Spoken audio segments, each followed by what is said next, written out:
Assalamualaikum warahmatullahi wabarakatuh. Alhamdulillah, alhamdulillahi rabbil alamin, ar-rahmanir rahim, malik yaumiddin. Iyyaka na'budu wa iyyaka nasta'in. Ihdinas siratal mustaqim, siratal ladzina an'amta 'alaihim ghairil maghdubi 'alaihim waladdallin. Amin. Alhamdulillah, puji syukur kita panjatkan kepada Allah Subhanahu wa taala. Pada hari ini sampai detik ini kita masih ditetapkan di dalam kenikmatan Allah yang pol. Kita masih ditetapkan di dalam nikmat sehat, waras, kuat, selamat, yoni, jaya, wibawa, mulia. Tidak ada kekurangan satu apapun.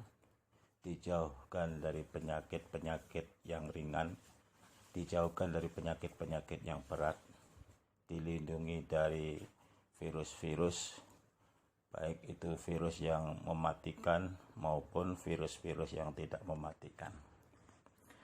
Ini merupakan nikmat Allah yang luar biasa. Kita masih diberikan kesempatan oleh Allah menghirup udara segar. Kita masih diberikan kesempatan oleh Allah untuk taqarrub ilallah, senantiasa berzikir, senantiasa bertasbih, tahmid, takbir, tahlil. Insyaallah sebentar lagi kita akan melaksanakan Idul Adha. Allahu Akbar, Allahu Akbar, Allahu Akbar. La ilaha illallah wallahu akbar.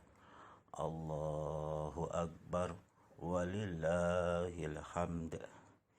Bapak-bapak, ibu-ibu yang dirahmati oleh Allah, insyaallah pada hari Selasa tanggal 20 kita akan melaksanakan ibadah kurban, di mana sudah kita jelaskan sebelum-sebelumnya pahala kurban sangat pahala kurban sangat top, pahala kurban sangat luar biasa, dahsyat sekali.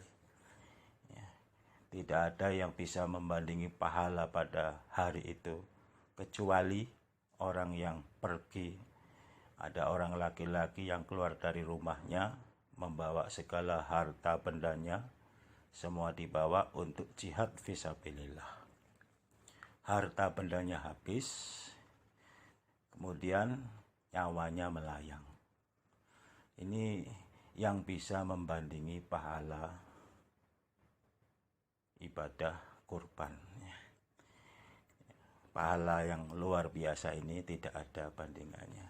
Bandingannya adalah nyawa kita harus melayang, harta benda kita habis semuanya, tidak tersisa sama sekali. Ya, sementara Bapak Ibu sekalian itu tidak akan bisa dikerjakan, tidak bisa dikerjakan oleh manusia yang masih hidup di dalam dunia, masih berikan kesempatan oleh Allah untuk menghirup udara segar. Ini sangat luar biasa. Dan pahala kurban itu nanti akan datang kepada Allah pada waktu menghadap kepada Allah, menyaksikan bahwasanya kerbau atau sapi atau kambing atau yang patungan atau yang urunan ini akan melaporkan kepada Allah bahwasanya inilah kurbannya si fulan, si A, si B, si C. Nah, ini. Adapun masalah niat itu tidak tahu. Malaikat cuma hanya melaporkan. Niatnya karena Allah apa tidak, malaikat tidak tahu. Hanya Allah dan si yang berkorban itu sendiri. Saya ingatkan Bapak Ibu sekalian, agar pahala korban itu sampai kepada kita, agar pahala korban itu tidak menguap atau tidak hilang, ya, sampai kita ketemu kepada Allah, maka niatnya harus diniati dengan niatan karena Allah. Menyembelih korban atau membantu orang menyembelih korban, atau memfasilitasi melancarkan orang yang berkorban, itu semuanya itu akan mendapatkan pahala manakala niatnya diniati dengan niatan mukhlis lillah, karena Allah. Saya korban ini karena Allah. Saya korban ini karena mengharap rahmat Allah. Saya korban ini karena ini perintah dari Allah. Ya. Dalam surat Al-Kautsar diperintahkan oleh Allah kita supaya berkorban. Fasholli lirabbika wanhar, inna syani'aka huwal abtar. Maka sholatlah dan menyembelihlah. Ya, itu nanti akan mendapatkan bisa minum telaga Kautsar. Manakala kita sudah mampu berkorban, kita tidak mau melaksanakan korban, itu kita tidak bisa minum telaga Kautsar. Orang yang tidak diperbolehkan minum telaga Kautsar, berarti orang itu tidak bisa masuk dalam surga. Gara-gara tidak mau berkorban, ya, karena mampu, itu tidak bisa masuk dalam surga. Kenapa sekalian? Orang yang masuk surga itu semuanya pada minum telaga Kautsar. Kalau enggak minum telaga Kautsar, ya berarti enggak bisa masuk dalam surga. Kalau enggak masuk dalam surga, ya neraka tempatnya. Jadi Bapak Ibu sekalian, korban ini bukan merupakan kebutuhan Allah. Korban ini adalah perintah dari Allah. Barang siapa yang taat pada Allah, maka Allah akan memberikan ganjaran yang setimpal. Ganjaran yang setimpal, ganjaran korban. Namun Bapak Ibu sekalian, disunahkan orang-orang yang mau melaksanakan korban 10 hari sebelumnya itu tidak boleh memotong rambut, ya, di kepala, rambut termasuk di ketiak, semua rambut-rambut itu tidak boleh dipotong. Termasuk juga kuku tangan, kuku kaki itu tidak boleh dipotong. Kumis, ya, kalau ada kumis, jenggot, itu semuanya tidak boleh dipotong. Itu sunnahnya seperti itu. Berdasarkan sabda Rasulullah Shallallahu Alaihi Wasallam, idza dakhalatil ashru warada ahadukum ayyudhiya fala yamassa min sya'rihi wa basyarihi syai'an, rawahu Muslim. Ketika masuk tanggal 1 Dzulhijjah sampai tanggal 10 Dzulhijjah dan menghendaki menyembelih hewan kurbannya, maka janganlah memotong sungguh rambut, kuku, bulu tiak, bulu-bulu yang lain. Ini dalam hadis riwayat Muslim. Ini sunnah Bapak Ibu sekalian. Nah, sunnah itu kalau orang dulu tanya sunnah itu untuk dikerjakan, bukan untuk ditinggalkan. Man ahya sunnati faqad akhabani wa man akhabani kana ma'i fil jannah.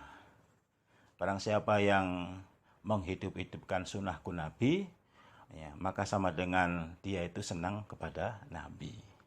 Termasuk menjaga bulu rambut badan kita dan tidak memotong kuku tangan, kuku kaki, kuku jari kaki, kuku jari tangan, itu juga sunnah.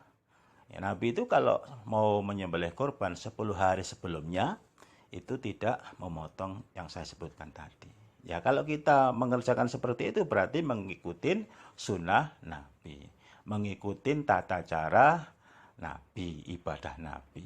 Ya, itu termasuk ibadah yang berpahala, pahala menghidup-hidupkan sunnah. Dan nanti orang yang menghidup-hidupkan sunnahnya Nabi nanti akan masuk bersama dengan Nabi, masuk dalam surga bersama-sama dengan Nabi. Alhamdulillah. Nah, ini. Kemudian Bapak Ibu sekalian, termasuk ada amalan yang luar biasa, ya, di samping pahala kurban. Ya, kita bisa beribadah dengan menghidupkan sunnahnya Nabi, tidak memotong bulu rambut, bulu kepala, bulu semua yang ada dalam tubuh kita selama 10 hari sebelumnya dijaga, tidak dipotong, termasuk kuku kaki, kuku tangan, termasuk dijaga juga. Nah, ini ada juga amalan yang tidak kalah pol, yaitu besok hari Senin tanggal 11 Juli. Ya, besok hari Senin tanggal 11 Juli itu adalah hari puasa Arafah. Ya, puasa Arafah. Ya. Jadi Bapak Ibu sekalian, bagi yang mampu itu supaya mencepat-cepatkan untuk berpuasa, yaitu besok tanggal 19 Juli hari Senin. Tanggal 20-nya kita menyembelih kurban. Sebelum menyembelih kurban, tanggal 11-nya hari Senin itu puasa Arafah. Ya, mulai besok pagi. Ya. Nah, ini sesuai dengan hadis yang diriwayatkan oleh Nabi dalam hadis Muslim, dijelaskan, siyamu yaumi Arafah ahtasibu alallah ayyukaffir sanatallati qablahu wa sanatallati ba'dahu. Puasa pada hari Arafah, ya, aku Nabi mengharap kepada Allah untuk mengampuni dosa-dosanya 1 tahun sebelumnya, dan juga berharap Allah mengampuni dosa-dosa 1 tahun sesudahnya puasa. Jadi Bapak Ibu sekalian, puasa 1 hari, tapi pahalanya mendapatkan 2 tahun. Terdiri dari 1 tahun sebelum kita puasa, mengerjakan apa aja dosa-dosa, itu akan diampuni oleh Allah. Nabi mengharap untuk diampuni. Kalau kita benar-benar mengharap untuk mendapatkan pengampunan, puasanya benar-benar diniati karena Allah, ya akan diampuni. Ya. Sebelum puasa 1 tahun ke belakang itu, Allah akan mengampuni dosa-dosa kita. Dan yang luar biasa lagi, akan diampuni juga dosa-dosa kita 1 tahun setelah puasa. Jadi luar biasa Bapak-Ibu sekalian. Ini sangat-sangat luar biasa. Sangat-sangat diharapkan oleh semua umat muslim sedunia, semua umat muslim, semua orang-orang iman yang taat kepada Allah dan utusannya benar-benar mengharapkan pahala seperti ini. Pahalanya luar biasa, mengerjakannya sangat ringan sekali. Cuman 1 hari puasa, mulai dari setelah subuh kita nggak boleh makan sampai maghrib. Nah, ini Bapak Ibu sekalian, pahalanya sangat luar biasa.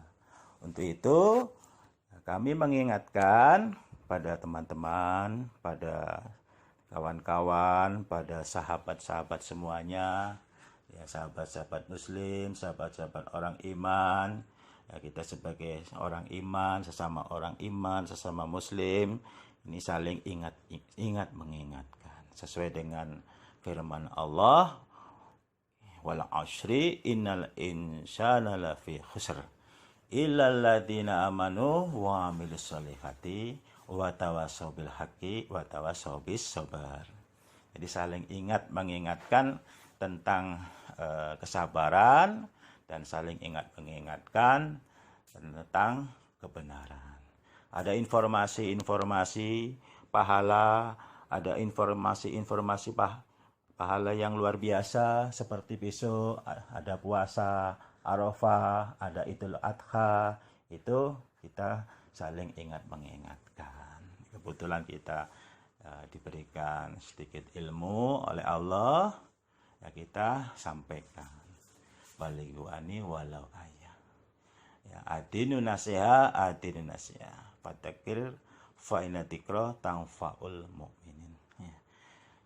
Di agama itu nasihat, agama itu nasihat. Fadzakir, maka ingatkanlah, sesungguhnya peringatan itu akan bermanfaat bagi orang yang beriman. Insya Allah Bapak sekalian, sedikit basyiran wa nadhiran dari kami, sedikit perkeling dari kami. Mudah-mudahan apa yang sudah kami sampaikan Allah paring manfaat dan barokah. Kurang lebihnya mohon maaf yang sebesar-besarnya. Akhir kalam, assalamualaikum warahmatullahi wabarakatuh.